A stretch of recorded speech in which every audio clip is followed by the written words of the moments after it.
Oh, dink, dink, dink. No, I'm just kidding. What's up, everyone? I'm gonna be starting here shortly. Sorry, it took me a few minutes. I forgot how long it takes to set up the damn green screen. Let me give you guys a sneak preview. Oh, there I am. Oh, there I am. Here I am again. And I'm gone. There we go. All right, cool. So yeah, what we're gonna be doing is discussing not only Jon Snow, but probably at some point in this stream, every single character on the TV show. Main tier, secondary tier, whatever. It's a no holds bar, so to speak. Yeah, I'm excited. It's funny because two of my favorite streamers are streaming right now on Twitch. We got Val from Because Geek. She's streaming right now, playing a little bit of Fortnite, which is awesome. I wish she would have invited me. We could have joined together. Fortnite's the shit. I was playing Fortnite for like 4 hours yesterday. 4 hours straight. I don't think I played a video game that long since, like, obviously Elder Scrolls, but yeah. It's gonna be a lot of fun. I want to thank everyone who's in the chat right now. Thank you all so much for rocking with me. This was a spur of the moment. I notified you guys probably like an hour ago, so that's what's up, that you guys are all here. Let me grab a water, and we'll give everyone maybe a few more minutes to get here, and then we're starting. Let's do this! Oh shit, sorry for the noise.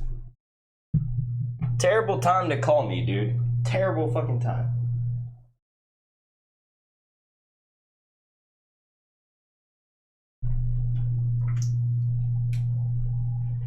Oh man. How are y'all feeling this Wednesday evening? I saw there was a few people that were saying they're having a shitty day. That sucks, but hopefully this stream cheers you up a little bit. PUBG is better. PUBG does look fun as hell, I'm not gonna lie. It looks fun as shit. I just haven't been able to convince myself to spend $30 on it yet, but I want to. I watch Jenna and Julian play PUBG all the time. Jenna Marbles and Julian Solomito, her boyfriend, they have like a Twitch channel. They're fucking awesome. Obviously, I'm like a big fan of theirs. I start most of these podcasts / live streams with the Dink Fam Saloon. Dink, dink, dink. Dink, dink. I don't know. Yeah. If y'all watch them, you know what that is. Dink Fam in the house. Conan Exiles. I remember that. Didn't that come out like a year or two ago? Everyone was playing that for a while. I remember that. Same with Sea of Thieves. Sea of Thieves was like extremely popular for 2 days, and then no one played it. There are still people that play it. I think it's more fun for people to watch someone play it than to actually play it, because it kind of gets, repetitive and boring. You can kind of say that about Fortnite. Fortnite gets repetitive, but that new 50v50 game mode, though, Jesus Christ, it's fucking awesome.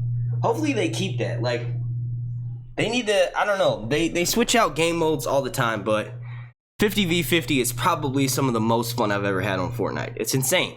It's nuts. It's crazy how much fun it is. And it's cool because there's not really a downtime in that game. Like, you're constantly, like, the wait is only, I think the most I have to wait usually on average is like 15 seconds in the lobby, and then you're in a new game if you dies. It's pretty fucking awesome. But yeah, like I said, Val from Because Geek is streaming Fortnite right now. If you want to go check her out. Me, her, and Chris played a game a couple weeks ago. It was a lot of fun.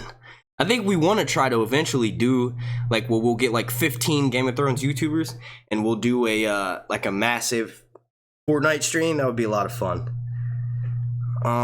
Shit, where's my phone at? I need my phone so I can type in the chat. We're about to get started here, though.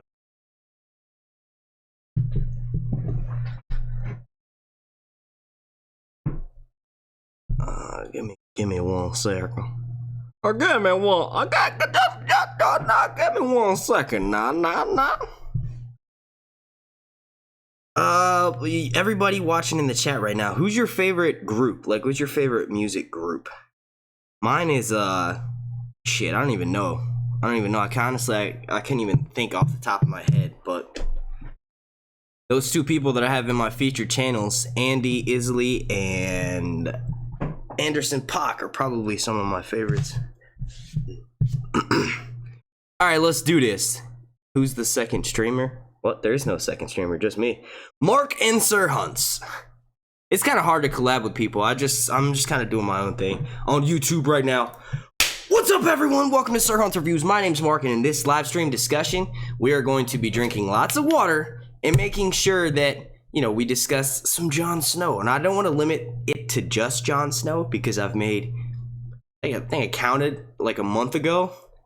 I made something like 36 videos on Jon Snow. So, you know, whatever there is to predict or to be said about Jon, I've already said it. So this is sort of like, you know, me just reiterating that. There are also some links down below in the description to some previous videos that we've done on the subject matter. Real quick, before we get started, I'm going to shout out every single person that's in the chat right now. Let's do this.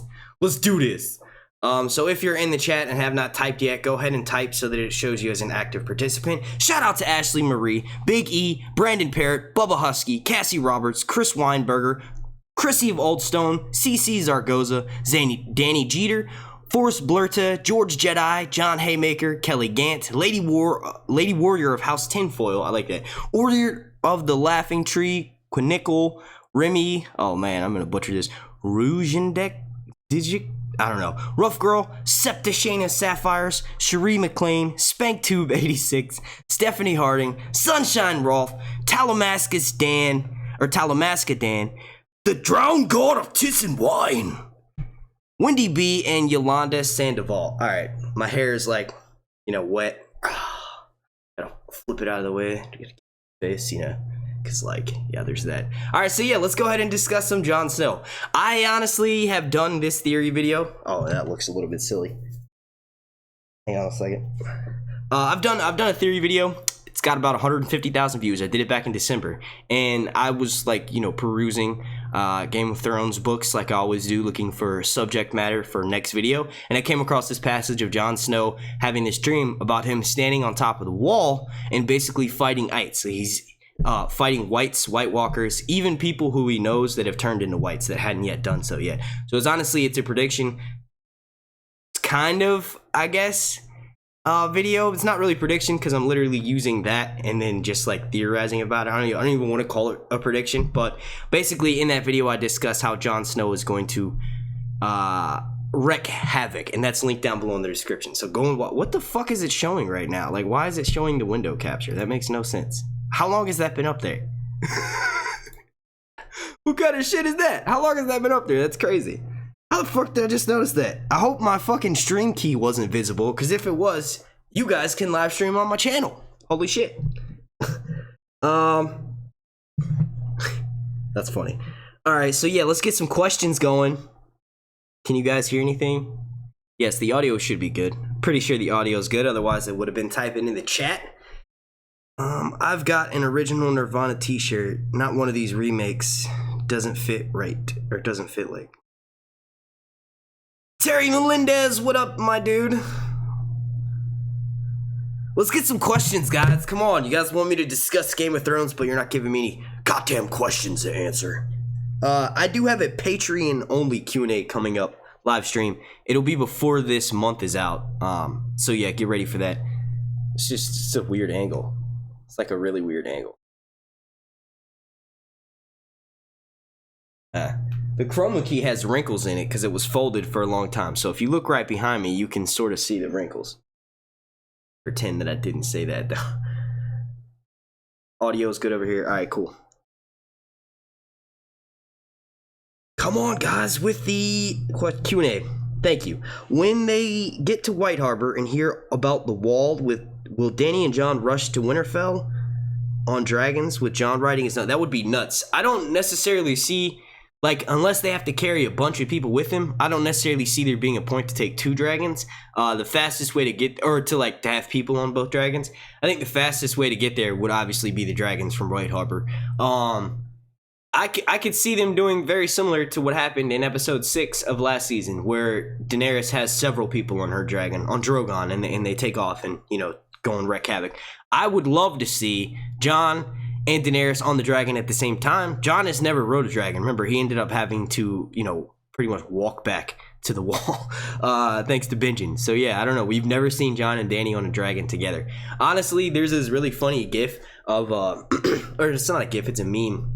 And I think those are called GIFs, but it's constantly re-uploaded to Reddit, Reddit/Freefolk with like different, you know, variations of it. But it's like Jon Snow riding a dragon, and then the dude's face gets, you know, excited. Then Jon Snow riding Ghost on top of a dragon, and the dude gets super excited. So I don't know. I would love to see something nuts, not just Jon Snow on a dragon, but either a massive battle between Dany, Jon, and the Night King all on the back of dragons. Which, look, if we're taking this fucking long to film the season and we don't get something insanely epic like that, I'm gonna be pretty disappointed. I'm gonna be, pretty disappointed. I say that, but once the season gets here, they could literally just have Tyrion sitting in a fucking chair telling corny jokes while drinking wine for 7 episodes, and I'd be happy.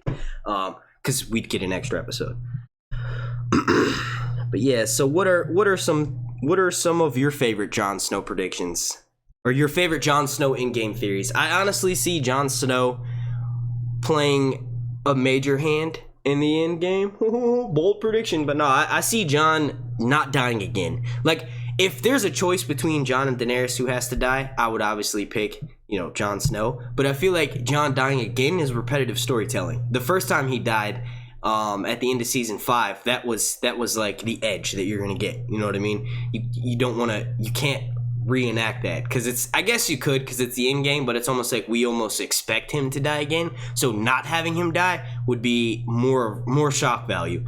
I feel like if they were to kill him again, they would kind of be repeating the mistake that Walking Dead did, which was not ending the show when Glenn and Abraham were taken out. Like, instead of making that the final season, they've just dragged it out. So if they do sort of do this again, it'll kind of not feel as like epic if he's killed. Like, I don't know. I mean, I feel like if they do it the right way, obviously it would be. Like, if they have him speared through the chest by the Night King, and then he's pinned to the wall, and his last dying words, he's holding Daenerys, telling her that, their son is the future, like, ruler of the world who's going to, bring the world through the long night. You just kind of have, I don't know. That would be nuts, but I feel like killing him would just not as epic as it would be. It's already happened before.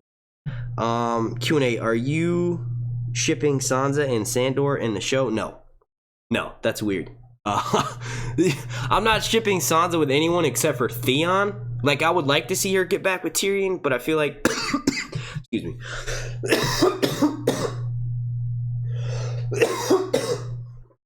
I would like to see her get back with Tyrion, but honestly, I feel like that's just fan fiction. There's really no reason for them to. It's not like they were in love and, like, circumstances tore them apart. No. They both didn't want to be married to each other. And yes, Tyrion treated Sansa really well. There's just like, that would come out of nowhere. Like, what's the point of that? But one of the main shipping relationships that I'm shipping, I guess, if you want to call it, for season 8, Sansa and Theon. Mainly because Theon and Sansa, if it wasn't for Theon, Sansa and the Starks wouldn't be in the predicament that they are in now, which was like, Theon was the one who took Winterfell when Robb was gone. But also, Sansa wouldn't be alive right now if it wasn't for Theon, because she saved him. So I feel like there's, and not to mention, Sansa's one sexual experience was rape. So, being with someone like Theon who could never do that to her, it's just sort of like poetic. Extremely poetic. Saying his book only. What the fuck, dude? What is? It's like a bug crawled in my throat and it's like scratching it. Worst.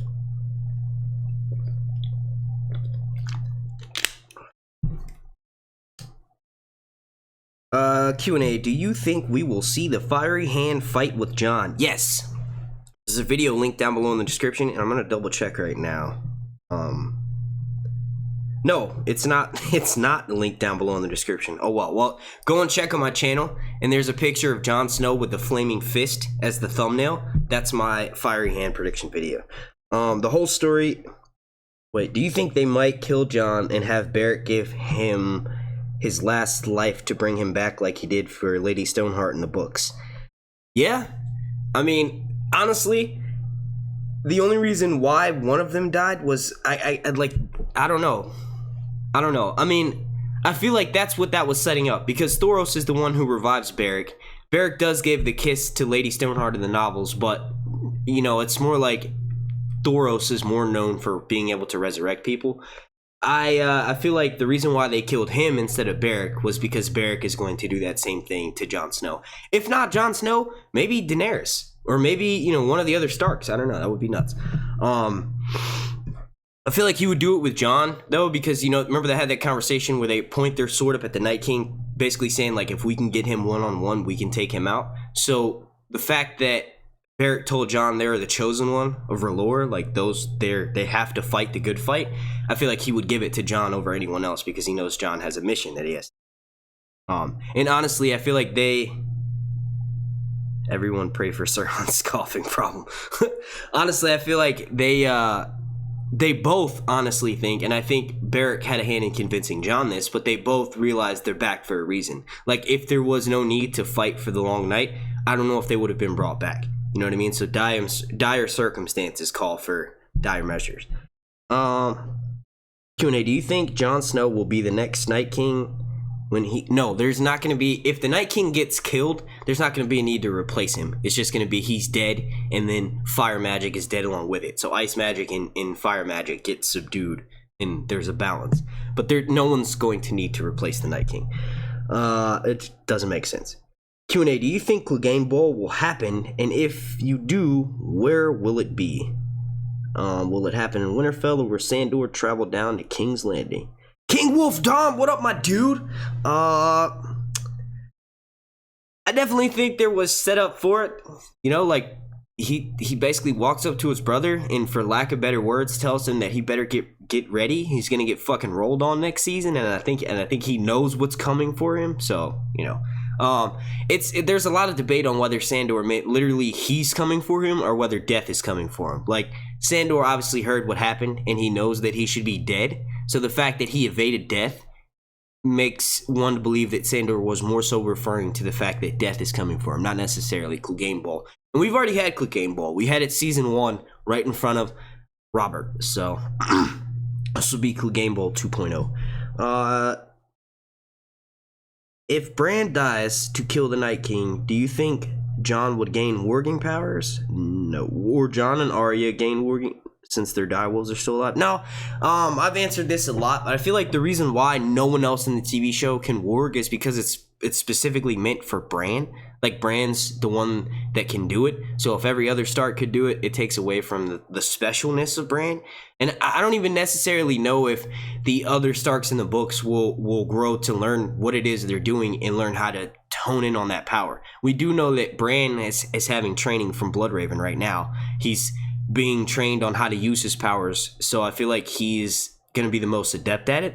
I don't know if George is going to have the other Starks learn more about what it is. Like, they obviously know something's up. You know what I mean? They know that they're having wolf dreams. They know that not everyone gets those wolf dreams, but I don't know if George is going to take that focus away from Bran. Like, every Stark has something they're good at. Jon is a good warrior, a good leader, a good fighter. Sansa is a lady. She's also a good ruler. She's very good at playing the game. You have Arya, who's literally an assassin who can kill anyone 4 times her size. I would love to see Arya and Gregor fight. That would be nuts, dude. It would be like Water Dancing 2.0, sorry, the fight between the Viper and, because, well, no, not really. I guess Arya's fighting style is Braavosi, not Dornish, but it's very similar in the way that you saw how it almost looked like Oberyn was dancing with his spear. It's almost like maybe southern fighting styles are mixed in together and intertwined, like Brazilian jiu-jitsu and regular jiu-jitsu. They're similar, but not quite. Brazilian jiu-jitsu is more technical. It's more grabs, like you can, sling someone this way and grapple them on the ground. Like, it's that her fighting style could be a mix of the two of those. And standard Westerosi fighters are more like the old school knight style of fighting. Like, I'm going to swing my sword this way, you're going to parry, move backwards, step out of the way. Arya's just all over the place, and it's hard to predict where it is she's coming from. This is part of the reason why she was so good at fighting Brienne is straight up one fighting style. Arya's like 3 or 4. She's got Faceless Men training, she's got stick fighting, she's got water dancing, and she also has Westerosi sword fighting on top of that. So she's pretty adept. As far as where Clegane Bowl would take place, and this is backtracking a little bit even further. Wait, I'm going back too far. Wait, no, this is that question, right?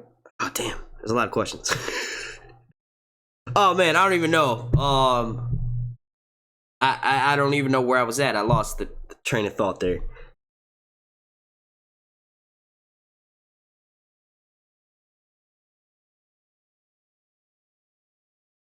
Bro, that wasn't Clegane Bowl, that was just a hype reel? No, that was Clegane Bowl. That was literally 2 Cleganes fighting in even more of like a stadium type arena. So it was actually Clegane Bowl. It got ended early, but that was Clegane Bowl, so we've had it before. if anything, it was more Clegane Bowl because Gregor was still Gregor. You know what I mean? Like, Sandor was still Sandor, the Hound, the dog, you know, Tywin's dog. And then, I guess Joffrey's dog, Tywin's mad dog is Gregor. Either way, they were both more who they were. So that was more of the Clegane Bowl. Now it would be like an undead Clegane Bowl because both of them, well, I mean, Sandor was almost dead, but Gregor was literally half dead. So I don't know.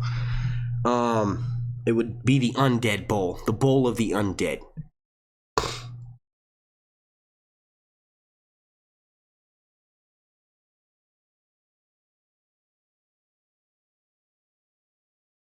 Do you think Arya is dead but one faceless man is pretending to be her? No. Who, the waif? No.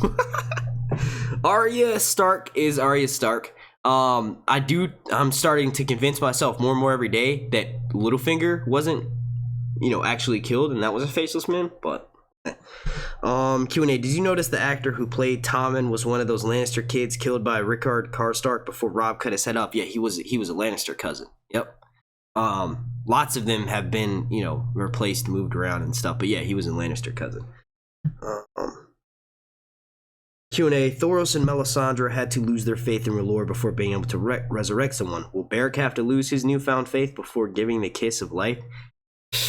I don't know. That's a good question. I feel like no, because he had lost his faith his entire life until he met Thoros, and Thoros convinced him that R'hllor is the one true God. I feel like the only reason why it had to be like that with Melisandre and Thoros, because I don't know, maybe he was testing them. Maybe R'hllor was literally not only testing someone who died and brought them back, but he was also testing people that followed him. They wanted to make sure that their faith was everlasting and strong. So the fact that they lost the faith, he's like, okay, well, you kind of failed the test, but here it is. I'm letting you know I'm the real deal. If anything, Sandor was like saved, not by R'hllor, but he was definitely doubting of all gods, and then he saw him in the flames, so he gained his faith. If anything, Sandor has that same ability to give someone the kiss of life. I know, super tinfoil, right?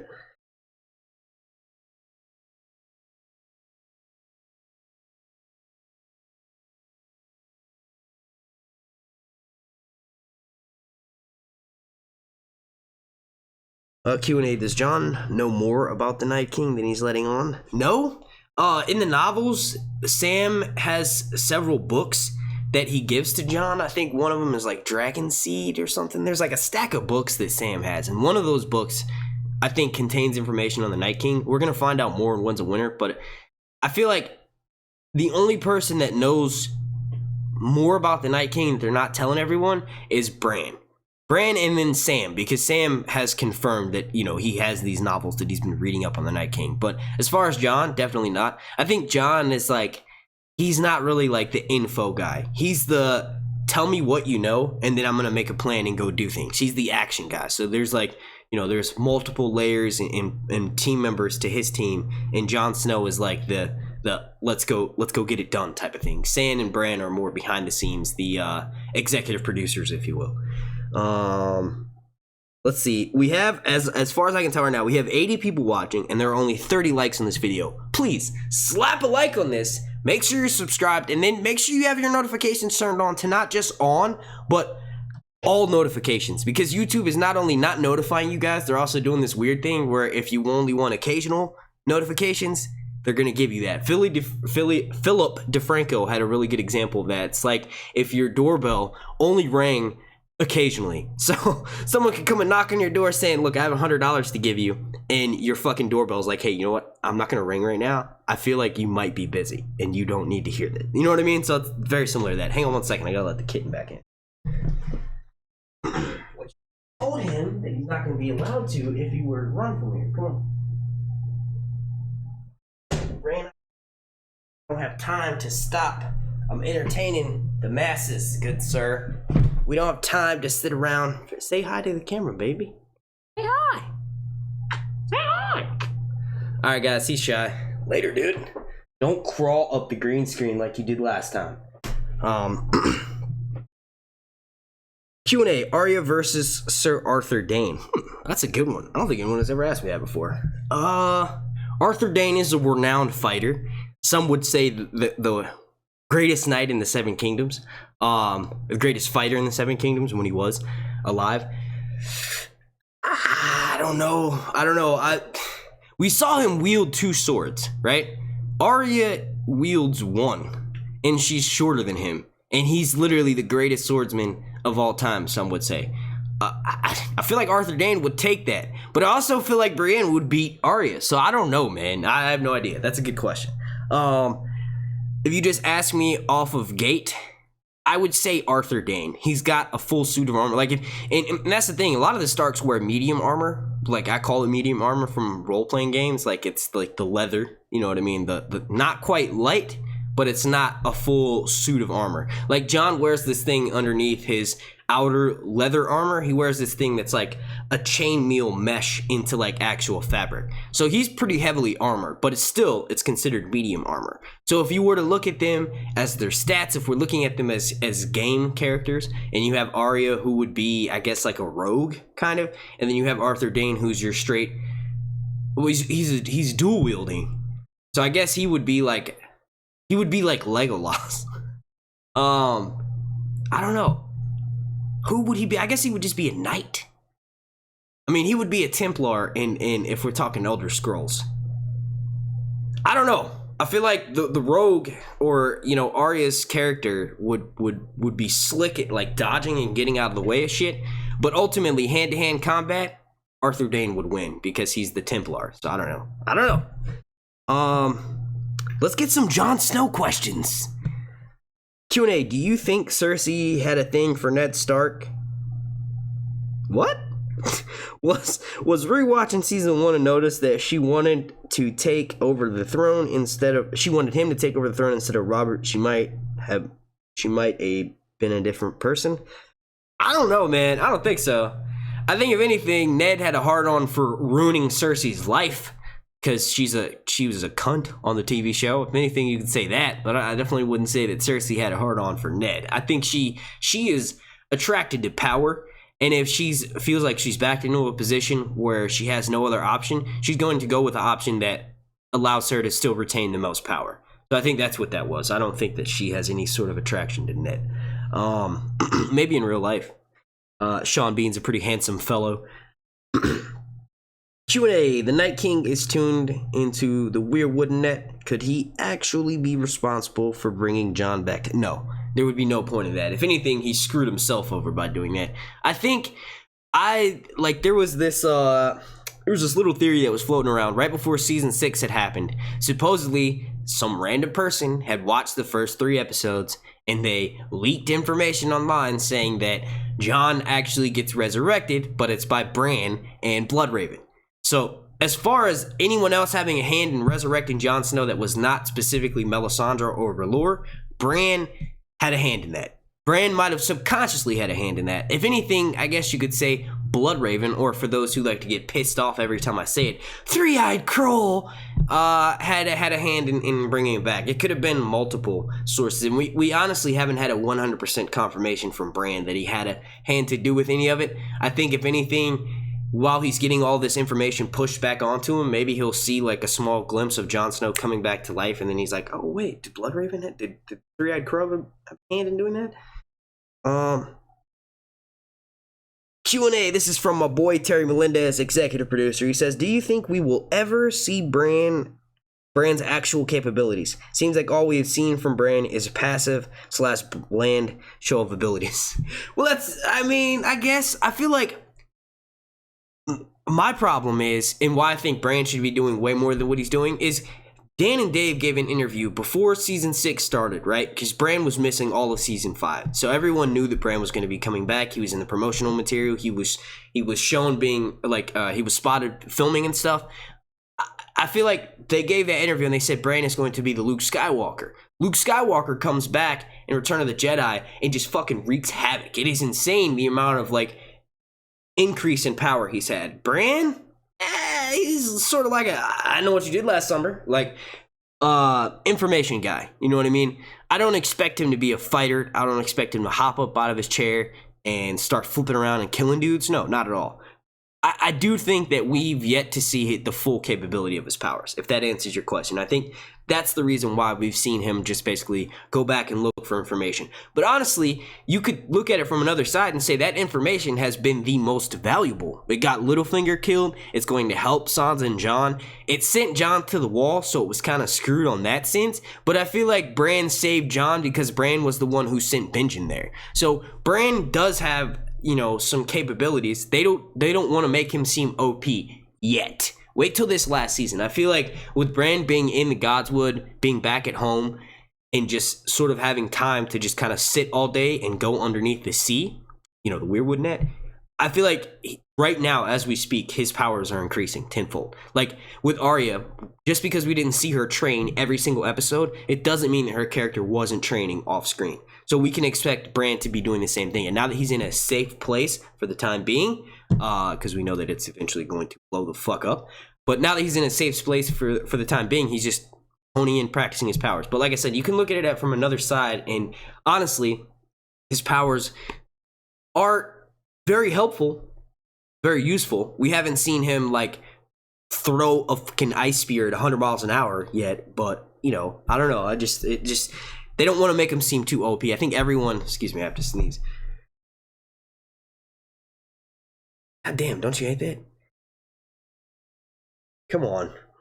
That is the worst. Excuse me.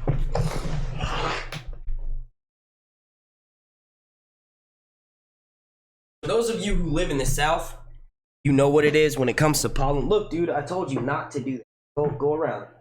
Like, just chill. It's like he knows I'm doing something and he's like, nah, fuck you, bro, I'm gonna come fuck up your shit. But yeah, if you look at it from a separate perspective, Bran has useful powers that everyone's just gonna be super overpowered in the last season. Like Jon riding a dragon, Daenerys being able to control both dragons at the same time. Maybe Daenerys flips from one dragon to the other one. Like maybe she has Drogon, right? And then Rhaegal flies up behind her, and Drogon's gonna have to dodge and like go straight up, and Daenerys will fall off. So instead she backflips, lands on Rhaegal, and just takes off. That'd be dope.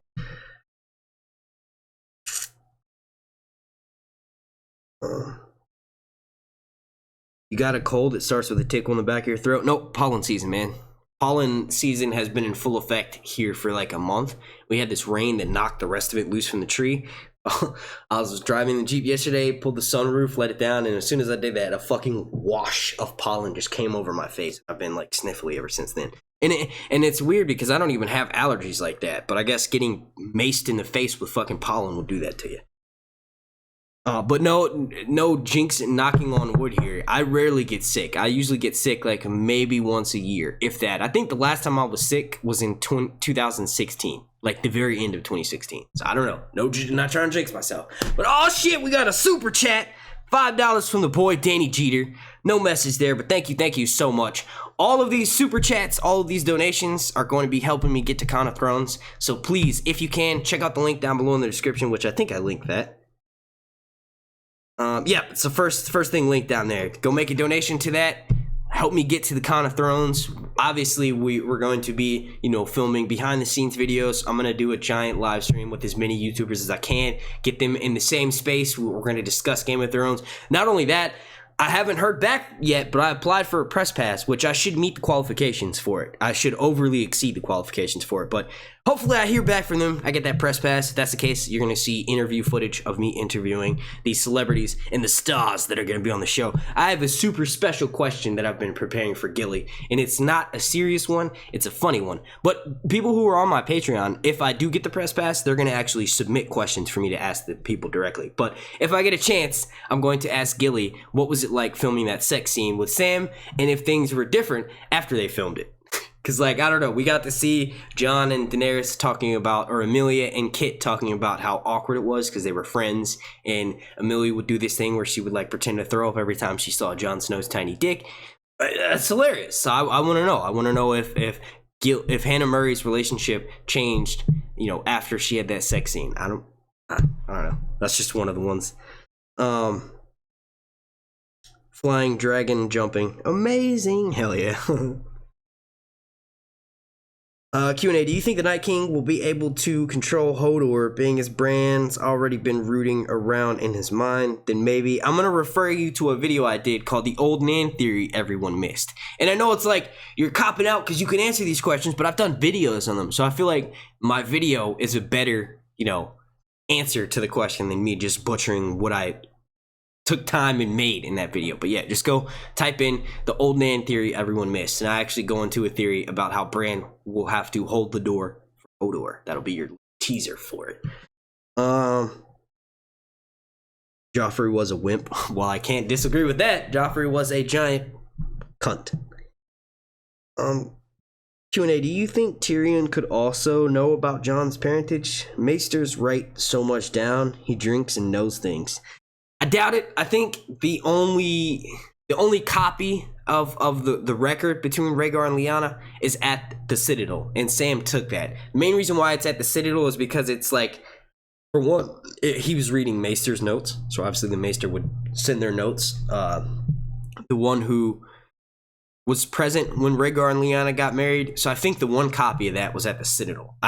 In the TV show, I don't think anyone else knew about Jon's true lineage. There's a little bit of like foreshadowing the fact that Rhaegar was a fan of Aemon, so there might have been some communication between them, and maybe Aemon knew and didn't tell Jon or hasn't told Jon. But it's kind of in like, it's already too late for that because he dies on the way to the Citadel. He leaves with Sam and dies on the way there as opposed to dying at the wall. But I don't know. I think for the most part for the TV show, the only copy of that marriage certificate was at the Citadel.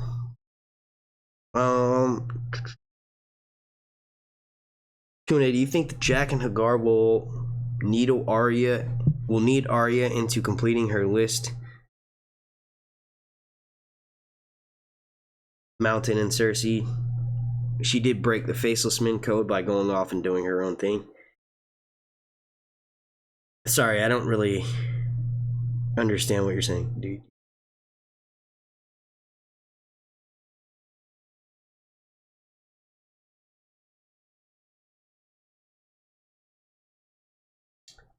Like, what do you mean? Is he gonna like seek revenge on her for her continuing her list, or is he going to like position her into finishing her list? I don't really understand that question. Can Arya be the last hero? I mean, the last hero is probably Jon Snow or Daenerys, but originally there were 12 companions that went along with him, and he was the last hero of those 12 companions. I do predict that Arya will live, but I've also made predictions that Arya will die. So, I don't know. I feel like the last hero, maybe there'll be a group of 24 that goes this time, and there'll be 12 that survive. I don't know. That's random. Do you think Oberyn could have known about Jon Snow, seeing as he traveled to the Citadel? This is a book question. I guess. I think he could have been going to go visit his daughter there. Like, I don't know. Oberyn didn't go to the Citadel in the TV show. They didn't show us that, at least. He pretty much came from Dorne and then just stayed in King's Landing until he got his face destroyed. God, that's so graphic. Do you think Varys will choose Jon or Tyrion to rule over Dany? I think Varys is going to play his cards close to his chest. Unlike Melisandre, he doesn't want to die. Melisandre's completely okay with dying in a strange land. Varys doesn't want to die, so he's going to do whatever sort of he has to. Not only the right thing, but also do what he has to sort of survive. I think he'd be a good advisor to the next set of rulers. I think if you have Tyrion and Varys and then Sam still alive, no matter who the ruler is, they'll be set because they have such three great advisors that know so much. You got Varys, who can have this masterful web of spies so you can find out what your enemies are doing before they do it. And you also have Sam, who's a Maester, obviously healing properties. He cured Grayscale, or he didn't do it, but he followed someone who had done it, which was an extremely challenging surgery.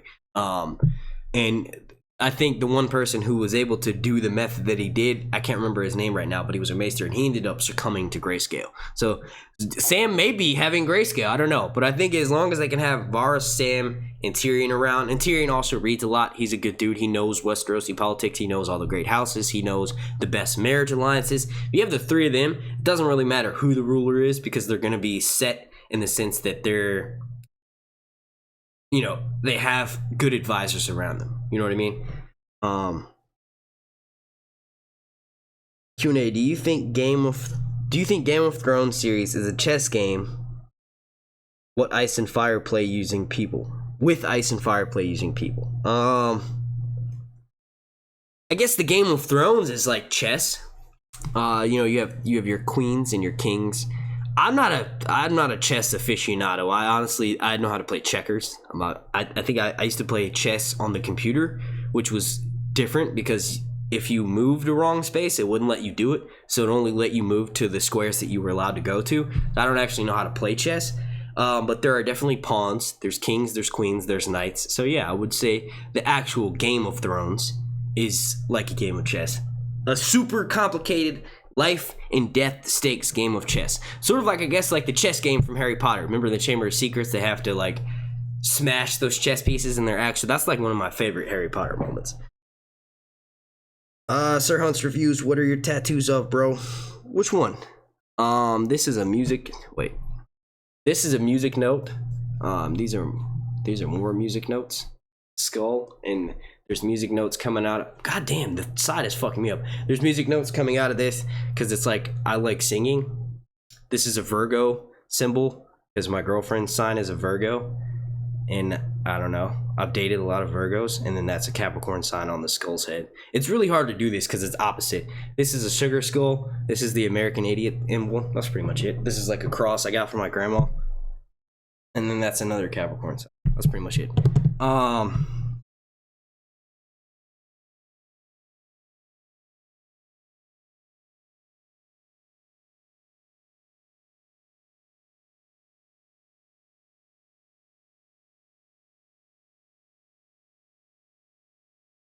Bran's a wet kraken so far.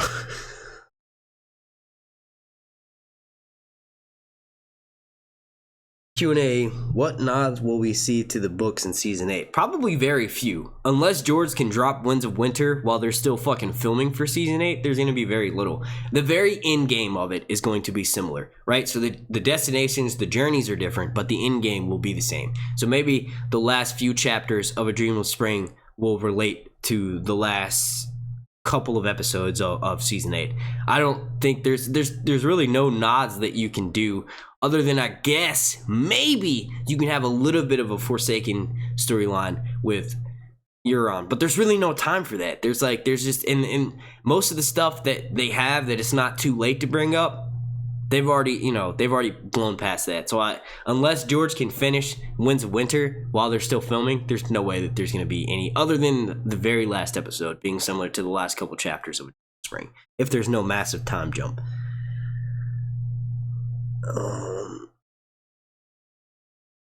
The last hero is the Night King, and he has the 12 companion White Walkers. I like your sort of like compare and contrast in there, but I don't necessarily think that's the case because all the White Walkers are Craster's children. So we're supposed to, this happened thousands of years ago, and if those were the other 12 companions, this is another thing with that. It doesn't exactly line up because supposedly the others are how those companions got killed, the giant ice spiders and just creatures of the ice magic. So it doesn't make sense along those lines of like that theory anyway, because he would have to go and become the Night King, then come back and raise them from the dead, which I guess could work. I don't know. I'm not a big fan of that. I think for the TV show, there's like a 50-50 chance that Azor Ahai ends up getting turned into the Night King, but then that raised the question of what the fuck was he fighting before then? Was he fighting the Andals and he needed help from the Children of the Forest? That kind of lines up. I don't know. Let's get some Jon Snow questions, people. Please. Let me see. Oh shit, we got 95 people watching. Thank you all. Please slap some likes on this, please. Let's see how many likes we got. 64 with 2 dislikes. Oh, fuck those people. Let's see if we can't get up to 100 likes on this. Por favor.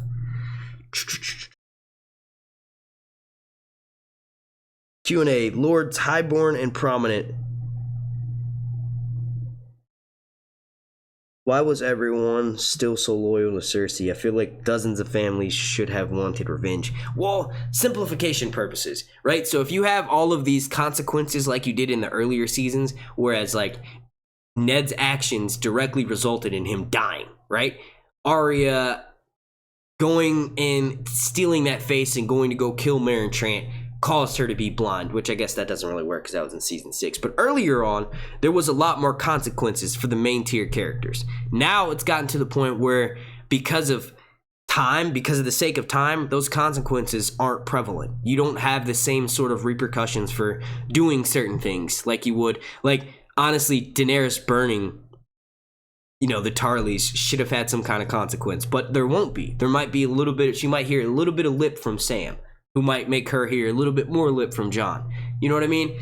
It's not, the consequences just aren't there. The stakes aren't as high. And I feel like the only reason for that is because of the time's sake. Like, I thought a perfect way to show some of the side effects for what Cersei did in the season 6 finale, blowing up the Sept of Baelor, the perfect way would have done that would have been when she met with Randall Tarley and all those other lords at the beginning, convincing them that Daenerys is a batshit and crazy person coming over with 3 dragons and she's probably going to just destroy everything. And she like used the story about the slavers' heads on sticks as like a horror story.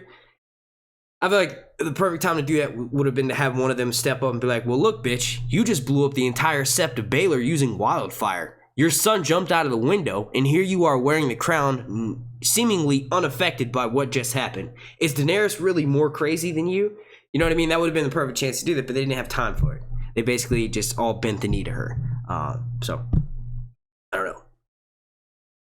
Q&A, do you think Jon will find out about his parentage? Yes, of course. The question is whether or not it was going to change his actions, and it's not. If anything, it's going to reassure him that he's going down the right path. I would love to see someone tell Jon how intense Rhaegar was about his family situation, where it's like Rhaegar was basically doing the same thing you were, so you're continuing your father's work. I think that'd be a huge ego and confidence, not necessarily ego, but a confidence boost for Jon, which is good. You need to have a lot of confidence when you're going into these battles. So I honestly think that yes, he's going to find out. The question that I'm more concerned with is what's going to be his reaction to that. Is he going to end the relationship with Daenerys? Is he going to have both sex one more time? Is it too late because she's already pregnant and they might as well continue the relationship? You know what I mean? I don't know.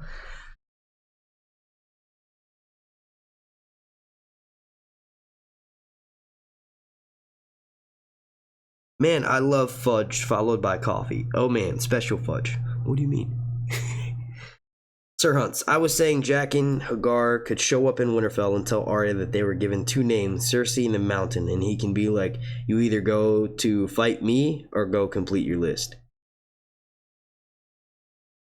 Okay, I could see that. I did a video right after season 7 ended several months ago. What was like, will Arya have to pay for her actions? And I basically theorized the idea that because she's doing what she's doing, and she killed Littlefinger and all this other stuff, the Faceless Men would show back up and claim her. You know what I mean? So basically make her come and pay for her actions. The only way to pay for that is with death. So I don't know. I like your theory a little bit more. I don't know if it's going to happen though. It just seems like it'd be a little bit too fan fiction-y if you have Jack and Hagar go all the way to Winterfell. Like, Jaqen is supposed to be faceless. You know what I mean? And he got a faceless man. So he got mad at Arya for not being no one. So him going all the way to Winterfell to deliver the message to her, who is an ex-faceless man, shows that he is not no one. He's Jack and Hagar, friend of Arya. So I don't know. Q&A, once/if everyone finds out Jon's parentage, do you think he'll claim Aegon or his supports will begin calling him Aegon? No, not at all. Jon Snow is always going to be Jon. I do think that if he were to be crowned, then it would be, sort of necessary to change to like have him rule under his real name. You know what I mean? He would be Aegon the 6th, I guess. Yeah, I don't know. It's a good question. I feel like no one's gonna start calling him that. If they did, maybe it's a joke. Like Sam would be like, "Hey Jon, haven't seen you in a while," or should I say Aegon? And he'll be like, "What?" And then Bran rolls up Like I said, rolls up instead of walk up. Kind of fucked up. But Sam and Bran end up telling him right away. Q&A, if the Night King gets cured, how much time would he have left considering the consequences of being someone else for a long time? What?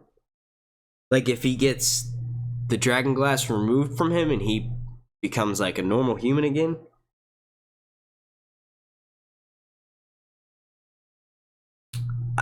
Being someone else, you mean like warging for so long? I don't know. I feel like if you remove the dragon glass, he would die. I don't think there's a way to like, there's no cure for being a cunt. There's no cure for being the Night King. You know what I mean? Like, oh my god, really? Yeah.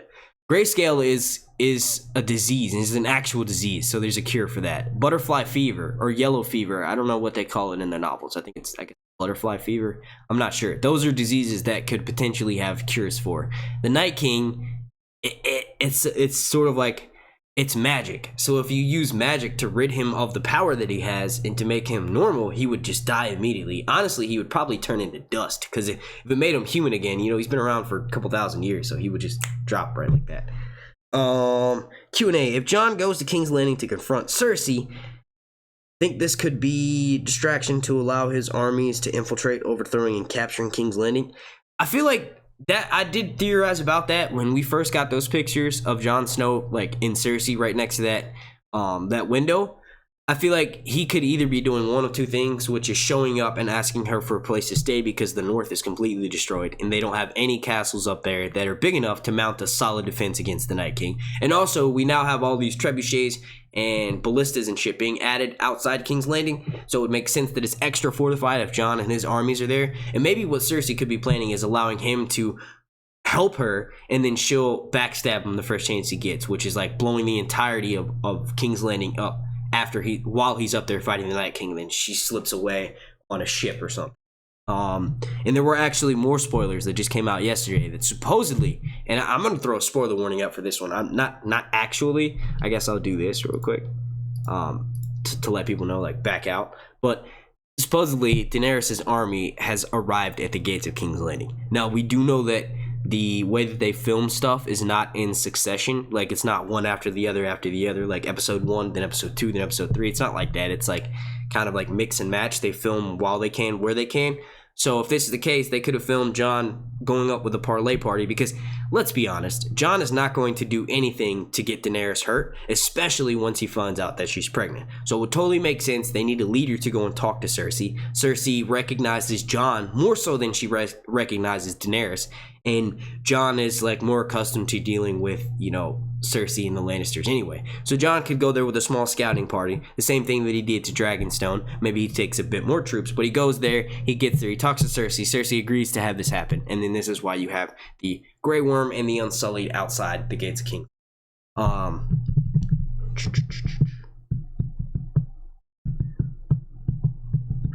Oh shit, Smokeahannes, what up, girl? What up, Nicole? How you feeling? How you feeling, Nicole? I'm looking at you. I'm looking at your soul. Because if you look at me and while I'm looking at the camera, that means I'm looking at your soul. That was fucking weird. Q&A. Will we get to Jon Snow's smashing Dany again? I feel like we were cheated. Yeah, we saw Jon's butts. We didn't really see too much of nude Daenerys, but there was a lot of Jon's butts. I definitely think there's going to be another sex scene. If they do it correctly, they'll have it early on. So, like, we'll see it before Jon Snow finds out about his lineage and, like, hey, that's my aunt. You know what I mean? Because then it would be like, okay, well, that's why they did it again. But if they show it after Jon Snow finds out the truth, why are you hating on Cersei and goddamn Jaime? Because you guys are not too far off from that. Like, yeah, Jaime and Cersei were twins, so they shared a womb, so I guess that's a little bit crazier. And they knew about them being related. But, I mean, ultimately, come on. If they do decide to have sex after they find out about the lineage, sometimes you don't really decide those things. Sometimes, you know, Mother Nature takes course and shit happens. Q&A. Shouldn't Jaime have already reached Jon and tell him about the Golden Company before Jon goes back south? I don't think Jaime is headed straight north. I actually did a Jamie Theory Everyone Missed video. It's got like 150,000 views. One of my most popular videos for the past couple months. I theorized that I went back and rewatched the scene where Jamie's officially outside of King's Landing and he's leaving. One of the first things he did before he had that conversation with Cersei was telling their troops to go and get ready, have the battle plans get ready. And then before he could say otherwise, he dismisses them. So as far as those troops are concerned, their last orders were to get ready to go up north and go and fight. Now, obviously, Cersei, as soon as Jamie left, is going to tell them otherwise. But Jamie stops, look at his hand, realizes that there's snow falling, covers it up because he's headed north and he doesn't want that Lannister gold sign to be sort of like a let me get trapped again. But also he switches direction. So it looks like he's headed north, but then he goes left. So it almost looks like he's going back to circle back to King's Landing. I predict and theorize that he's going back to get a small group of Lannister soldiers to come with him. Then he's going to go to the twins and try to convince, Edmure to maybe come and help his niece, and then he's going to go to Winterfell. I don't think that he's like that timeline is like, Jamie told him that. I don't think Jamie's reached Winterfell yet. I think if anything, Jamie will maybe never make it up to Winterfell because it'll be getting destroyed by the time that he's ready to head up there.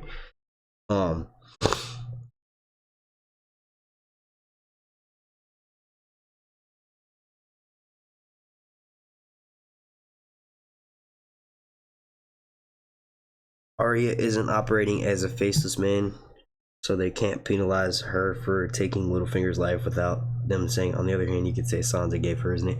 Well, no, I didn't necessarily mean that that's why she's going to get in trouble. She's going to get in trouble because she fucked up. Faceless men are not supposed to tell people who they are. And she's walking around Winterfell literally saying, I'm a faceless man. You know what I mean? And then not only that, she killed every single member of House Frey. There's got to be some repercussions for that. And if there isn't, will that be keeping on with theme of the last couple seasons? Because apparently that's one of my biggest drawbacks with the show is I love everything about it. I love the writing, I love the directing, I love the special effects, I love all that shit. But the story choices, when they're in the writer's room and they have these storyboard choices and they have a decision to make of whether they want a certain character to have to pay for what they did. That was heavily themed in the first 2 and 3 seasons. That's one of the biggest things that attracted me to Game of Thrones is that it's realistic in the sense that if you chop someone's head off, that motherfucker's family is going to send people after you for chopping his head off. You know what I mean? That's realistic. Not so much. Cersei blowing up the Sept of Baelor, no consequences. Daenerys burning Randall and Dickon, no consequences as of yet. Maybe just a little bit of lippy from Sam and then from Jon. But no one really has that. And I feel like that's what I meant. Is Arya killing all the Freys, Arya walking around telling people she's a faceless man when you're not supposed to do that. That's going to be the payback. Not because she killed Littlefinger.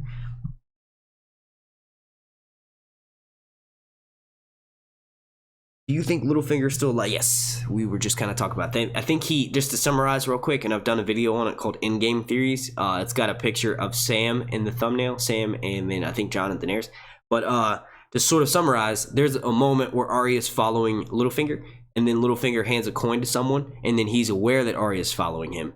But he also knows, as soon as Arya's training with Brienne, he finds out that Arya's a faceless man. So because his grandfather's from Braavos, he grew up knowing about the skills of the faceless men, so he's aware of them. So since he's got some Braavosi lineage, it's totally possible that he could have called another faceless man to die in his place while he escaped.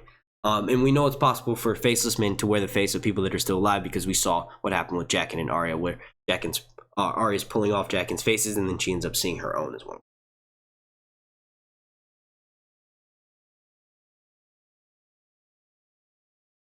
Which bloodlines does Jon have in him exactly? Stark and Targaryen. There's a lot of minor houses that have married into the Starks.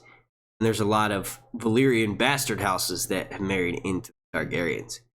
But just for short, Stark and Targaryen.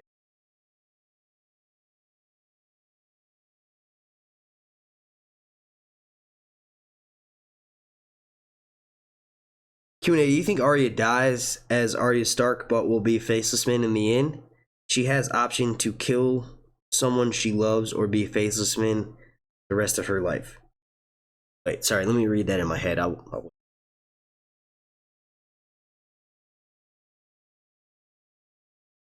so basically kill off who she is. No, I definitely think that the last thing that she'll do as a faceless man is going to trying to complete her list. Now, she may die in that process of trying to complete her list, but ultimately I think she's going to be a girl in the end, like a girl Arya Stark, not no one.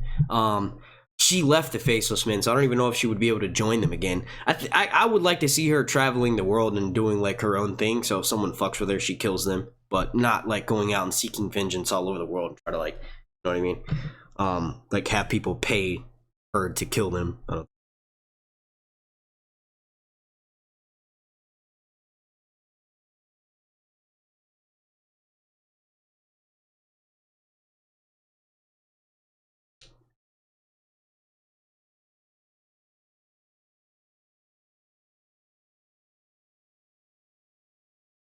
Q&A, do you think Sam will become a wizard in season 8? You're a wizard, Harry. A wizard. I mean, technically, Sam is already a wizard. If you think about it. He cured grayscale, which is said to be impossible to do. He also somehow is seemingly unaffected by that grayscale. So that's magic, if you ask me. Also, he knows about events that no one else knows about. Some would say by magic, aka reading. So Sam already is a wizard. The question of will he, I know you're joking, but will he like practice magic? Maybe there's some sort of ritual that has to be done north of the wall at the altar of winter, and that requires Sam to actually perform some sort of magic ritual along with Bran. So if that's the case, he would officially graduate Hogwarts and become a wizard.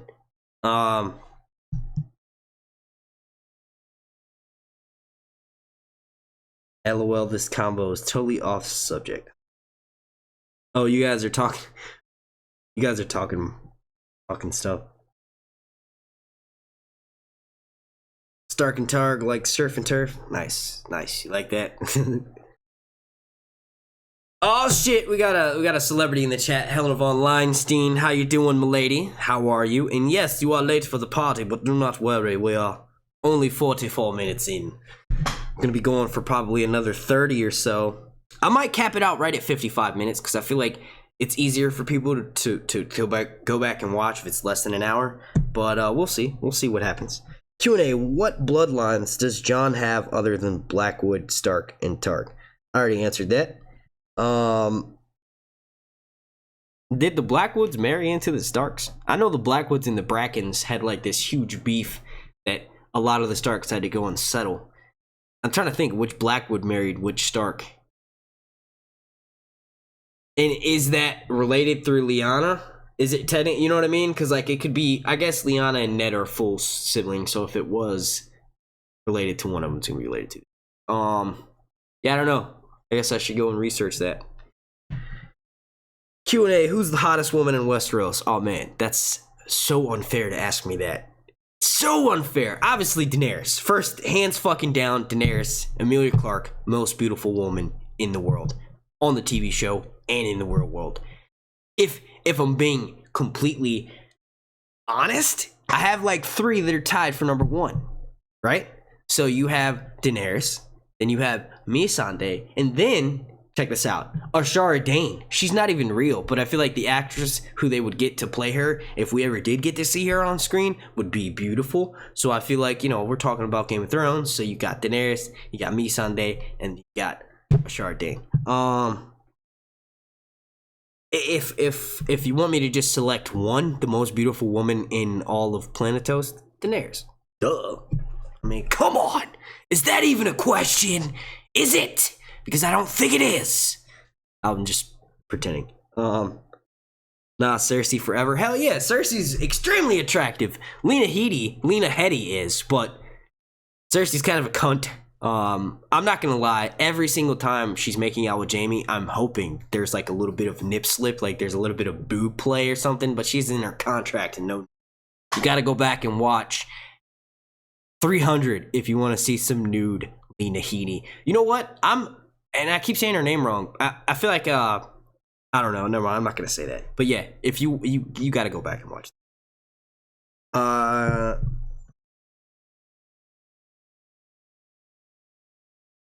John and Danny are aunt and nephew. And nephew. John and Danny are aunt and you. John and Danny are aunt and nephew. So no actual shared parents involved. Not as bad as brother-sister. Which along with the Lannisters, Targaryens often did anyway. That's a statement. Yes, I'm aware. Thank you for sharing that. Q&A, how do you see Varys the Spider dying? In a strange land. No, I'm just kidding. I don't know. I don't want to see Daenerys burn Varys because there's no reason to burn him. And I feel like the little motivation that she would have to burn him, obviously he fucked her over in the beginning, but he's got a lot to help her and can offer a lot in the sense of advice-wise once she actually starts ruling or once Jon starts actually ruling. So I don't really want to see him die. If he does die, it's going to be like Melisandre said, in a strange land, so it's going to be in Westeros. I feel like there might be, because remember he has Pycelle killed in the novels by his little birds, and he just appears out of nowhere, like almost like he just came up out of a puddle of water. He like walks out of the shadows, but that's because he knows all the secret passages in. I feel like it would be kind of poetic if Qyburn had him stabbed by the little birds. Like maybe he gets tricked into thinking that the little birds are still on his side. He goes underneath King's Landing to meet with them, and then bam, they all start stabbing the shit out of him. And then it's like, sort of have that sort of justice from what he did to Pycelle in the books. I don't know. Pycelle's a cunt anyway, and Pycelle not only had a hand in killing some of the early Targaryen kings, but I honestly think he's the one that was poisoning Aerys and making him the Mad King. Missandei is beautiful. Emilia Clarke, ouch. Both are beautiful. Hell yeah, Terry. I think Varys is going to get the Golden Company, tie-in from the books. So, talking about the Blackfire being, Varys being a secret Blackfire. I definitely think that Varys has some, secret Targaryen restoration, Blackfire restoration, in more so in the novels. I think, if I'm not mistaken, Illyrio Mopatis' wife may be a Blackfire. I don't know. I wish I could give you more right now, but my brain's blanking this space. Q&A,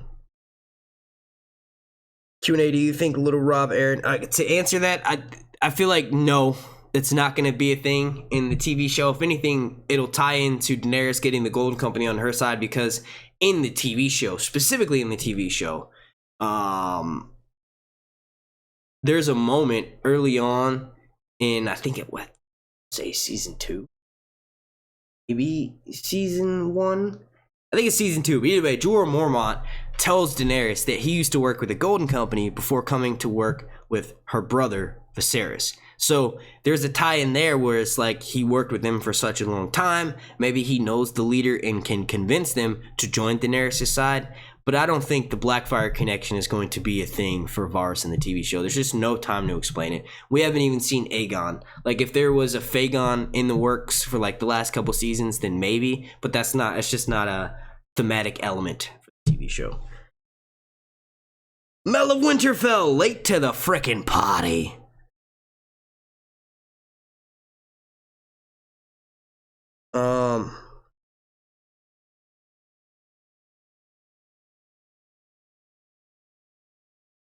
Helena von Leinstein, make Jin great again, says, wait, do we know if Mark is going to the con? I need to donate to his GoFundMe if you do. Well, yes, I am planning on still going. As of yet, everything's in due order. We got like another, 5 days out of the month of YouTube ad revenue. Hopefully we can all meet but yes, I'm definitely planning on going. I posted, obviously you haven't been looking on Patreon, girl, because I posted my schedule. My plans of what I'm gonna do when I get there, and like I applied for a press pass and all of this stuff. But yeah, I feel like I can't still say 100% that I'm going, but I'm trying my hardest. I've been doing landscaping. I've been trying to upload as much as possible to try to get as much ad revenue as possible to make this thing happen. But I don't want to do it if it's going to make me broke, right? So as of right now, yes, I can 100% afford the trip, but I don't want to do it if that means that I'm going to come back and not be able to pay rent. You know what I mean? So it's like a 95% chance of me going. So that's pretty high up there. But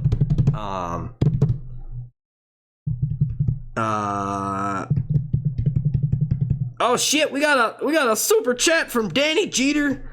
And I don't know why my voice just cracked, but it's the second one of the day, and he said, "Get Sir Hunts to Con of Thrones." Plane emoji, ship emoji, short bus. What are you trying to say? I should take the short bus to Con of Thrones, bro? I'm just kidding. And a bicycle. Yes, you forgot the skateboard emoji, good sir. I hope when the North is retreating, Arya says they might have room at the twins. Oh my god, that would be the greatest fucking line ever. That would be, just think about that. They're like, where do we go? What are we gonna do? Everyone's panicking, and Arya's like, well, I have a place in mind. I'm sure there'll be a few extra rooms. Not like they'll be needing them. That would be fucking dope. Sweet, thank you, Helena. That's awesome. Sorry, it made me blush. Thank you. Mellow Winterfell said, think positive. Hell yeah, hell yeah. Smoke Honest, the Regency Hotel is located on Reunion Drive. I thought that was very appropriate for the occasion. The Hyatt Regency that they had the, what you call it, that the actual, goddamn, I don't know what the fuck is wrong with me. Stop, get your words straight. You're not gonna have a fucking stroke on the camera, because that's what it sounds like. All right. The convention is being held at the Hyatt Regency in Dallas, and Smokeahonis was saying that it's on Reunion Drive. And if that's the case, that is very fitting, because we're all going to be seeing a lot of the same people we saw last year, which is dope. And before we do that, Sir Hunts is going to go tanning, because this is ridiculous. I'm half black, and you can't even tell because of all of this paleness. You know what I mean? I wear t-shirts because I got a really bad sunburn last summer, and I kind of learned my lesson. I always told myself, hey man, you're half black. There's no way that you can get sunburned. Ha ha, fuck yeah. No, it's possible. It is totally possible. Float in the ocean on your back for 30 minutes in like August, and it's gonna happen. Don't matter your fucking race, it's going to happen.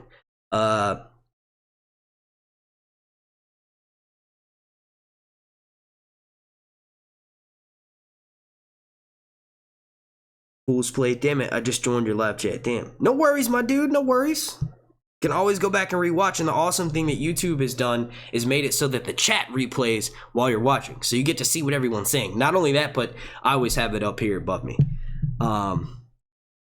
There was something, I had something special that I wanted, it was like a little game that I wanted you guys to play with me, but I can't remember what it is. Okay, I remembered it, I just remembered it.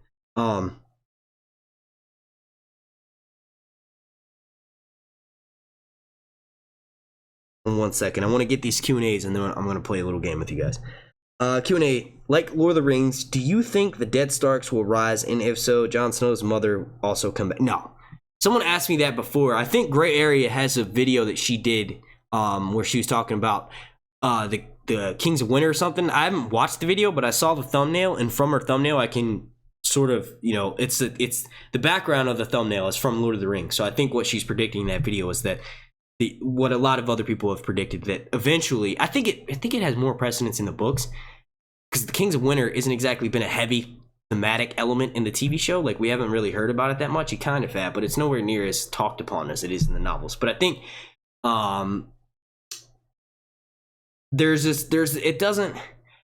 it wouldn't make much. I think if anything, the Kings of Winter being talked about how they're going to rise up and save, you know, the Starks from the Long Night again. I think what that means is like, all right, so spoiler warning, go ahead and click out of the video right now. You honestly shouldn't have watched this if you didn't want to know, because I think I put spoilers for season 8 in the thumbnail. But anyway,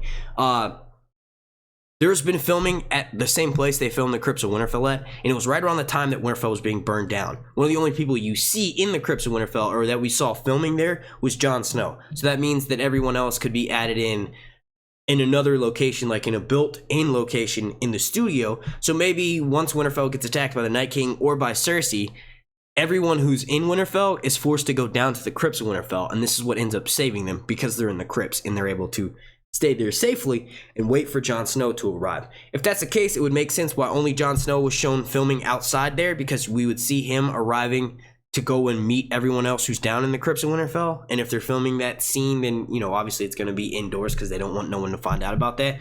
But I feel like that's what the Kings of Winter rising up to save, you know, them from the Long Night means. It's like the Crypts of Winterfell is a safe place that they'll run to once shit goes down. Once Winterfell starts to fall, they're going to run down to the Crypts of Winterfell. As far as like an army of ghosts fighting with Jon Snow, And Jon fighting against an army of ghosts, yes, but like literally the Kings of Winter coming back to life. And like I said, I haven't seen her video, so I don't really know what she theorizes on it, but just from the thumbnail I can take away that she's saying, you know, maybe the Kings of Winter will rise from that. But you guys correct me if I'm wrong in the chat, but I feel like that's not gonna happen. I feel like the main reason that the Kings of Winter, the whole like they're going to save Winterfell and save the Starks again, is it literally means it's going to be a safe place for them to run to when it's all said and done, like when Winterfell starts to fall. And let's see, there was one more question, and then I'm going to start playing the game with you all.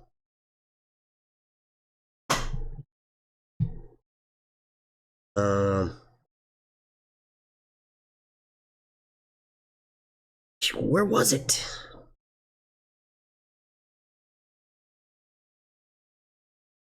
It was a Jon Snow question, but now I can't find it.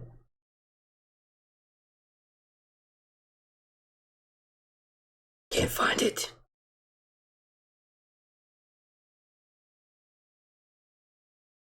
Okay, here it goes. Q&A. What's your opinion on Dawn being the blade to kill the Night King? Jon could find out in a 1v1 that Valyrian steel has no use. No, Valyrian steel does have an effect on the Night King. The difficulty is that he's way more powerful of an individual than a White Walker. So it's not going to be so easy as to just move out of the way and then immediately swing back with the blade. I think the reason why the White Walker just sort of stood there and allowed himself to get shattered into pieces was because he'd seen how the steel worked before, and he was just in shock that it stopped his ice blade. I don't even know what to call that, his ice sword. He was in shock, so he just was kind of like frozen, and then Jon immediately reacted and swung back. I think the one way to kill the Night King, what the fuck was that? One way to kill the Night King would be to remove the dragon glass that's in his chest, if you can get close enough to do that. Or maybe if you can shoot him right there in the chest, or stab him with a Valyrian steel dagger, that would be a way to kill him. I honestly don't know if it's going to be one person that kills him. I feel like, and I've been saying this for going on 2 years now, is it's going to be a group effort. There's not just one Azor Ahai, there's not just one prince who was promised, and they sort of confirmed that by saying it was Jon and Daenerys. But no, it's not just them, it's the group of people that surround him, the 12 companions, that are all going to play equally as important roles. Some may a little bit more important than others, but as a whole, they're all going to come together, work together to kill the Night King. One way of doing so will be Bran attacking him in the Weirwood net, and then the Night King being attacked either while Bran is warg battling him, like on the physical plane, or Bran literally does what, and this is like my favorite theory for that. This is like from a 1980s horror movie, Nightmare on Elm Street. I think it's the third one, where they realize that Freddy Krueger isn't shit if they can think while they're in their dream. Like one of them is really good at doing backflips, another one's like really strong, and they visualize that. So that's how they fight Freddy in this nightmare realm, as they realize they have these special abilities and these special powers. Bran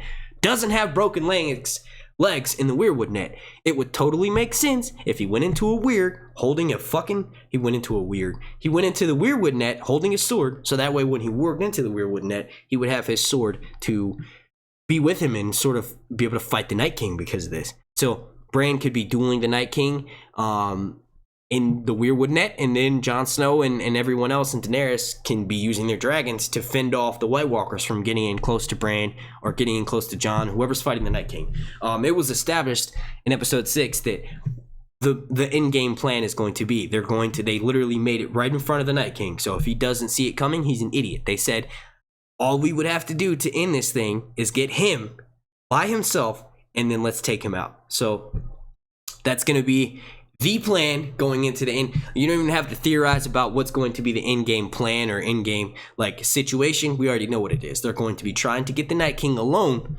so that they can kill him. And then the game, I guess, but I'll answer another question. You're one of my favorite YouTubers, loving all the content. If you could say one character survived to the end of Game of Thrones, who would it be? That's from Weir's Wally, and that's a really, really good question. Thank you. I'm glad you enjoy my content. I honestly don't make much off these videos, so literally the only thing that drives me and keeps me going is the reaction that I get in the comment section, the amount of likes that I get, because it shows me that not only am I getting to do something that I love, but it's also, it's sort of for me, I've always been someone who's want to entertain a crowd. Like, I've always tried to be the class clown, so to speak. So having an outlet like YouTube to be able to make these videos to do this kind of shit, it makes it all the more fun. So that's why 90% of my responses to people who say they enjoyed my videos was, I'm glad to entertain you. So you're saying that you're glad that you enjoyed the video, or you're happy that you got to watch the video, but I'm even happier because my content entertained you. That's the goal. Like, there's 1,000+1 channels of not just for Game of Thrones, but for Star Wars, for Avengers Infinity War, or I guess Marvel, for any of those where, there's different types of channels where they take themselves super serious, and that kind of content is fun to watch when you're having a day where you just want to learn the information, or when you're just in that mood to just get the information. Those kinds of channels are key. But what I do here on my channel with Game of Thrones is make it lighthearted, but then also have serious discussions at the same time. So you'll notice in my videos, I'll always try to incorporate 1 or 2 jokes, but for the most part, it's lighthearted. You know what I mean? Someone left a comment on one of my videos, this was months ago, telling me that they like the way that I sound in my videos, being excited and stuff, because some of the other people they watch, that not for Game of Thrones videos, but just some of the other YouTubers they watch in general, they sound like they're reviewing something for like a cemetery, or like I can't even remember the exact comment, but it was like what is that thing that you do? Like you have like people come up and speak at your funeral. What is that called? I have no idea, but that's what they said it was like. Like they were like basically talking as they were that. And I was like, well, I'm glad. Thank you for telling me that don't sound like that. But I used to, when I wrote my scripts, it's really hard to, like when I used to write scripts for my videos, it's really hard to read something and then sound this enthusiastic about it and sound like you're having a conversation where you're talking to someone and not at them, right? So that's what I try to focus on in my videos. I try to make it so that I'm having a conversation when it's just me and you. You know what I mean? So that's why I'll be going down a train of thought one thing, and then the next skip, it's like I completely switched it up because my brain popped off and was like, hey, let's take it down this way. That's why I try to, there's several different types of styles, I guess, that's for lack of a better word. There's several different types of formats on YouTube. Mine, I like to think, is 100% unique to my own personality. So you'll have videos where it's a more serious topic, so there's less jokes. And you'll have a video where it's a super serious topic, but it's full of jokes because it's a super serious topic. I don't know. I don't know. What was that even in response? Oh, yeah, okay. The actual question, to answer your actual question, which was if I could save any character for the end of the series, Daenerys. I'm always gonna pick Daenerys. It's always gonna be Daenerys. The main reason being is because I feel like Jon Snow has already died. Daenerys hasn't died, and we don't even really know. Yes, Daenerys is fire incarnate. Yes, the fire priest tend to think so, but we don't know if Daenerys was chosen by R'hllor. She was using fire magic when she survived the funeral pyre with Khal Drogo and the dragons hatched. She was using fire magic when she burned everything down, like she burned all of the leaders at Vaz Dothrak. Like she was using blood magic, or fire magic, blood magic, whatever you want to call it. Honestly, I think they're the same fucking thing. I don't know if it's going to be 100% safe for her. Because like I said, we don't know if R'hllor has chosen her. Like we do know that she has magic. We do know that she is fire incarnate, but R'hllor, we know specifically, has chosen Jon and Beric. He brought back Jon, he brought back Beric 6 freaking times. So we do know that he has chosen them specifically to do great things. Now, we don't know if he has with Daenerys. So if she dies, I don't know if she'll be able to get brought back. So to answer your question, yes, I would choose Daenerys to tuck her away, put her in my pocket, and save her for the finale, and then open her up for everyone to whoa, dude! And save her for the endgame. Oh shit, we got a super chat from Catherine Bissett, and she says, love your content, have a blast at the con. Well, thank you, Catherine. I'm always glad to entertain.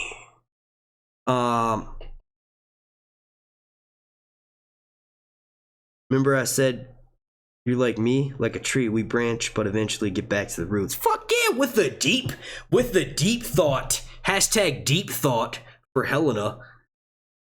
I like that. We always branch off, but I'm gonna come back to my roots. I like that. I fucking like that. I feel that.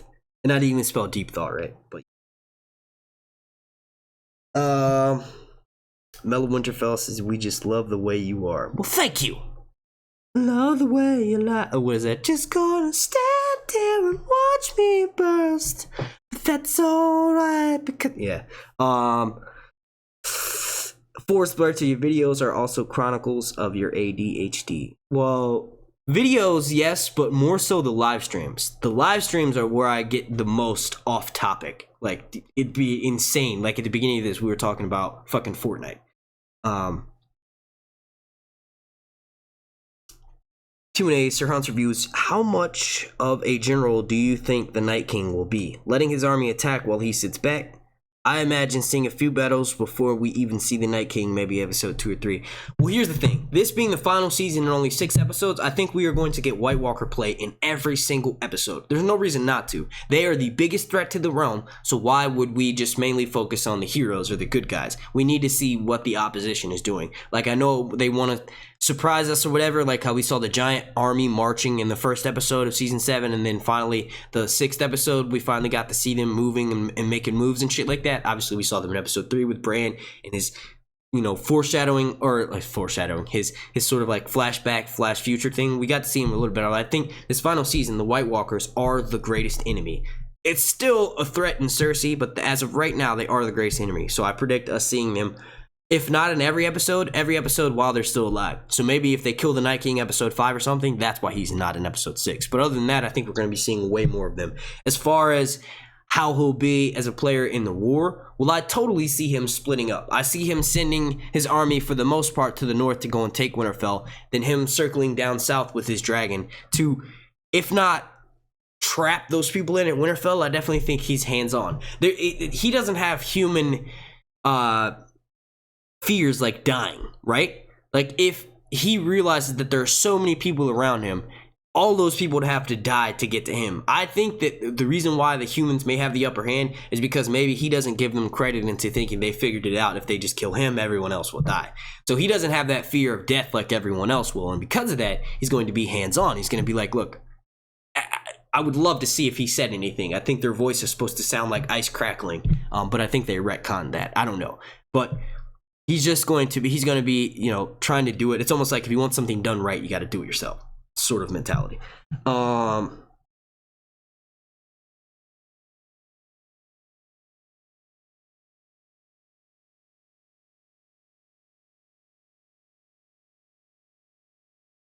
Coqueen Negra, she says, what's a super chat? There's like a, if you're talking on your phone, or if you're watching on your phone or on your computer, there's like a $sign icon in the corner.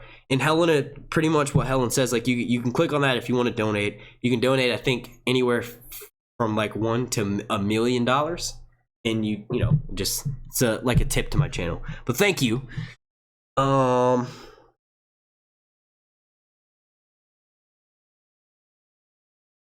Game of Thrones is a park that belongs to Delos. That would be probably the greatest. That would probably piss more people off than the ending of Lost, right?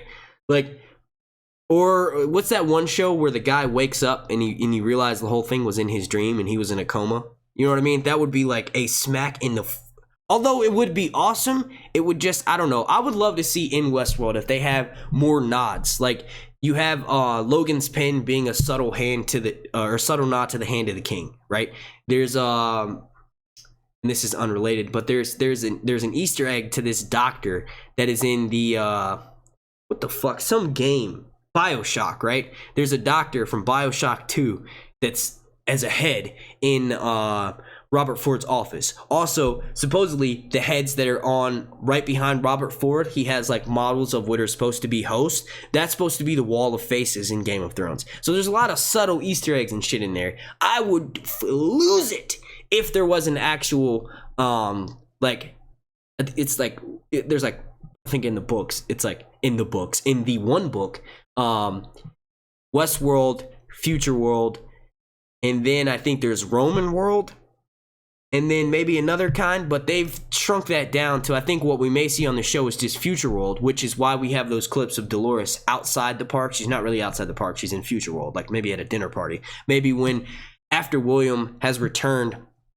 30 years ago, William has returned to the real world and he wants to go and convince Logan's father and all the higher ups at Delos that they need to invest in Westworld. Maybe that's where we're seeing that clip of Dolores outside in Future World. But I think for the TV show, for Future World, or for Westworld, I'm sorry, it's mainly going to just be Shogun World, which we've seen, and Future World, and then Westworld itself. It'll make it a little bit more contained, or just easier to sort of tell the story. That's one thing I like about Westworld. It's like when I'm making a video for it, I don't have to go back and double check myself because there are 7 other books that I'm competing with that I have to make sure that all lines up with. You know what I mean? Westworld is just like, okay, there's that one book, but the show is doing its completely thing, and doesn't really have an insane amount of source material to back it up like Game of Thrones. Holy shit, you guys have been going nuts with those super chats. Jesus Christ. All right, so let's see. That's what's up. We got a $9.99 from Mac to Knife.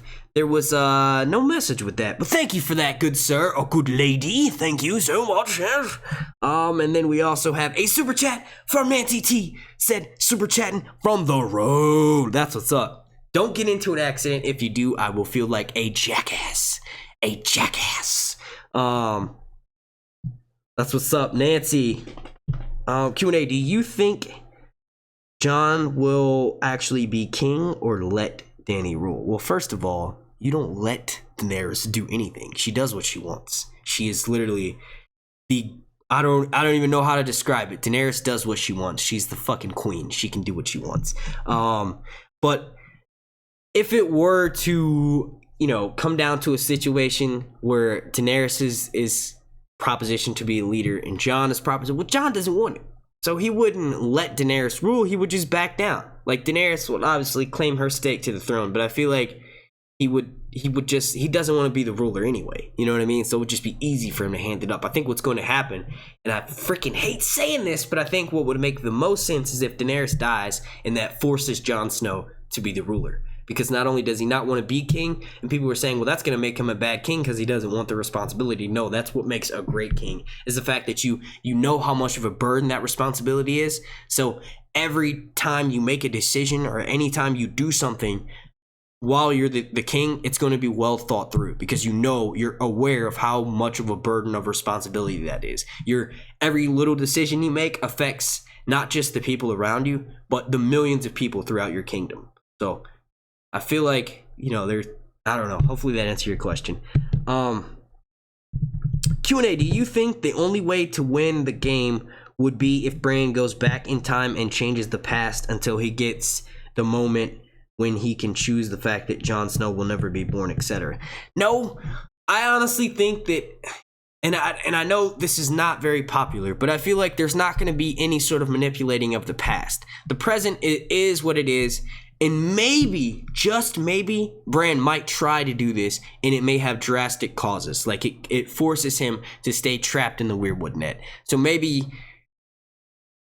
I don't even know how that situation would occur, but I feel like, let me reread the question. Like, I feel like if Bran went back, we do know that he called for Ned, right, at the Tower of Joy. Ned turned around as if he heard something. So that sparked Bran's curiosity. So there's going to be some sort of meddling with it.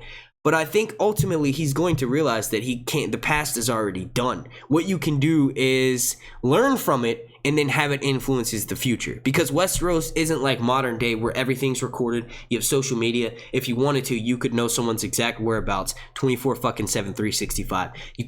You don't know that in Westeros. So I think what he should do, smart-wise, is go and watch as much of the past as he can and then use that to predict and help him moving forward into the future. And that's what he's been doing. He's been doing that. I Know What You Did Last Summer to almost every single character he comes into that sort of doubts his abilities. They don't even have to doubt his abilities. He doesn't give them the chance to. He just tells them some shit that only they would know.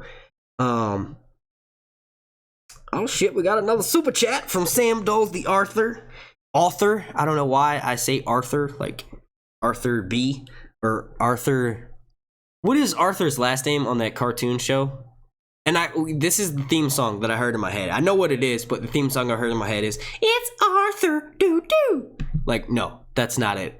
It's actually Ziggy Marley and the Melody Makers. And it was a big deal because in the 90s, my dad, not even in the 90s, my dad's a Rastafarian, right? Like, my grandpa's Jamaican, and he's not my dad's father. But my dad feels like because his stepdad is Jamaican, he can be Jamaican. Anyway, regardless, my dad's a Rasta. So when you watch shows like Arthur, Arthur, I think, right? Yeah, Arthur in this was like 98, 97.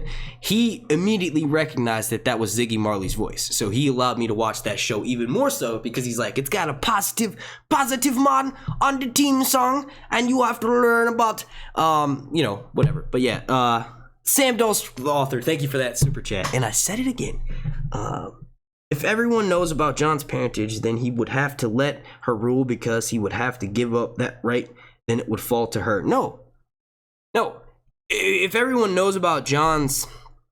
Sorry, I didn't mean to say no like that so abruptly. But if everyone knows about Jon's lineage, then he's the next in line for the throne. He's literally Rhaegar's son. Rhaegar was next in line. Rhaegar was killed in a battle. So Jon Snow, ever since he was the baby, was the next in line.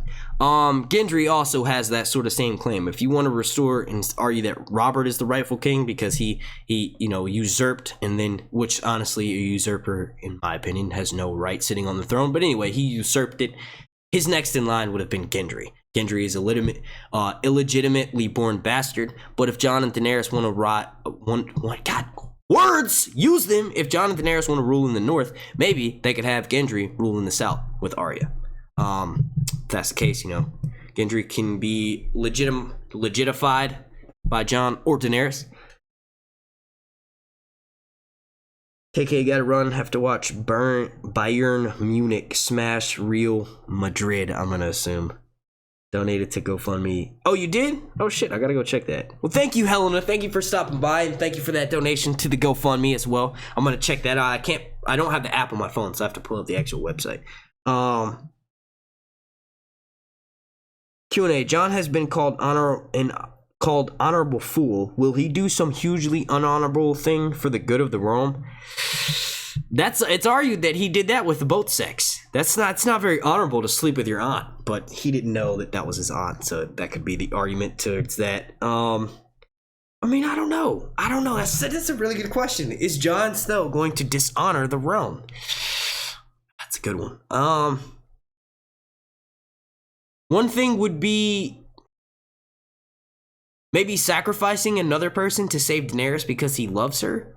You know what I mean? So maybe he chooses to leave the battlefield early because he knows he has to go and save Daenerys, and that's sort of shameful, so that would be dishonorable.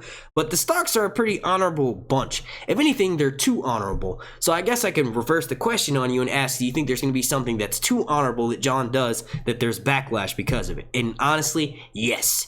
Jon sucking up his pride and going to go talk to Cersei like he does, like a jackass, is most likely going to backfire on him, and he's going to be imprisoned. So that honorable deed is going to have the backlash of causing everyone to be screwed in the long run, I guess. I don't know. Have a great day, Helena. Hell yeah. Thank you for coming and joining with us.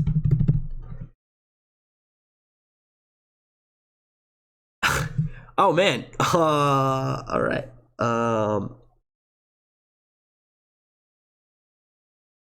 Amber Tilton, what do you see happening to my Varys the Spider? I've actually answered that, and I'll answer it again, but you just go back, I think about like 20 minutes around there was right when I answered that. Q&A, do you get a lot of pussy looking like darker version of Jon Snow? I don't look anything like Jon Snow. Other than my curly hair, I don't look anything like Jon Snow. But I have a girlfriend, so I get one, and I don't really get it whenever I want to. Probably like maybe twice, 2 to 3 times a week. But maybe if I was single, maybe if I lost like another 10 pounds or something, it's possible. I don't think I look like Jon Snow at all. But yeah.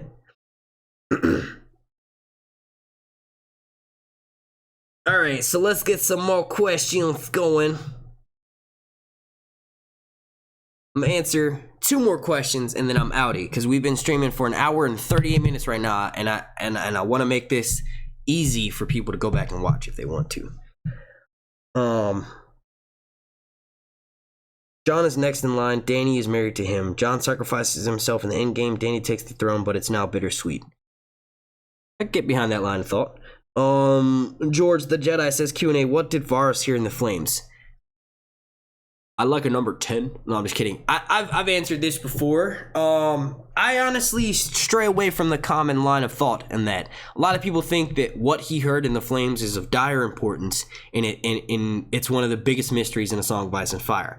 I look at it from another perspective. We're never going to find out what was said in the flames. And Varys was a child, so he remembers things differently, maybe from how they were. Obviously, his genitals got removed, but he was in shock. So actually hearing a voice that spoke in the flames could have been because he was in shock. Yes, Kinvara does say, do you want me to tell you what that voice said? But honestly, I feel like it's more of something that was put in his backstory to push him down the path that he went, which was becoming an orphan and then growing up as a thief and like learning a bunch of people's higher ups in Essos, learning their secrets to then use that information to blackmail them into getting money. If Varys didn't have his genitals removed and thrown into a flame, they turned blue and heard that voice, he wouldn't have gone down the path that he did. George needed something in his backstory to help push him towards that. So that's what that was. It's just a backstory, and I know I'm saying this a lot, but a back thematic element to his story to make him progress down the path that he did. I don't necessarily think we'll ever know what the voice in the flames heard. Maybe because Kinvara mentioned it, but I don't know. Like, the reason why she was doing that to Varys was because Varys was doubting her. He was like, bitch, you're crazy. The R'hllor religion is like a bunch of zealots and insane fanatics, and she had to break him down a little bit. So that's why she was like sort of using that threatening sort of tone with him, right? So she's like, do you want tell you? You know what I mean? She's trying to freak him out, and that's because he was being disrespectful to her. So I feel like the only way that we'll find out is if somehow Varys is equally as disrespectful to Melisandre, and this makes oh my god, dude, this is your third time going in and out. Are you fucking serious? Are you okay?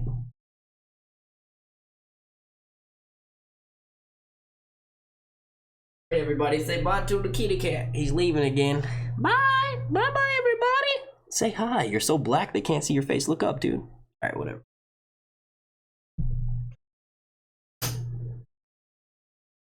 Sometimes when the kitten's pissing me off, or which is very rare because he's so cute, he might do something and then I look at him and I'm like, all right, with your fucking baby face. But I like fuck with him and call him Blackest Day and Blackest Night because he's so dark. He's like shiny black, man. It's nuts. But yeah.